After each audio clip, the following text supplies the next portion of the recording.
The Vaile Mansion, located at 1500 North Liberty Street in Independence, Missouri, was built in 1881 for businessman Harvey M. Vaile and his wife Sophia. It is a beautiful example of Second Empire architecture.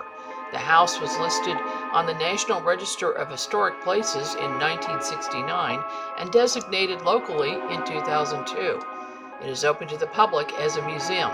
It features 31 rooms with 14 feet high ceilings, and amenities original to the house include speaking tubes, gasoliers, indoor running hot and cold water, and flush toilets. The Vaile Mansion was the first house in Jackson County with indoor plumbing.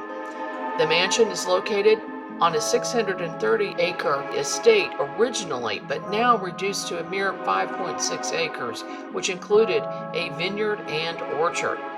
Vaile was an attorney who built his wealth by investing in several business ventures, primarily interests in the construction of the Erie Canal. He was also part owner and operator of Star Mail routes with rights for the route to Santa Fe. Vaile was a prominent figure. The mansion became the showplace of Jackson County and offered lavish hospitality to notables of the 1880s and 1890s, including many U.S. senators and congressional representatives. In the early 1880s, Vaile was involved in the Star Route scandal. Charged with defrauding the government, he faced two trials in 1882 and 1883. Both of them ended in a not guilty verdict.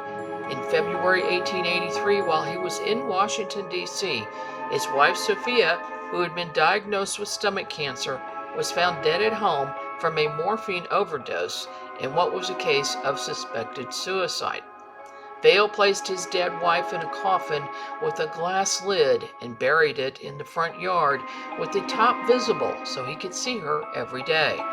The neighbors complained to the city, who demanded that Vaile move the coffin, which he buried in an unknown location on the property.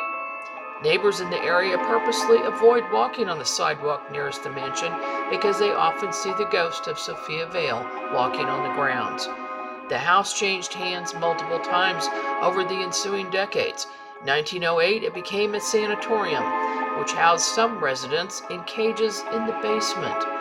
Several people who worked in the mansion said that they would sometimes hear cages rattling, screams and moans coming from the basement, and that they refused to enter that area.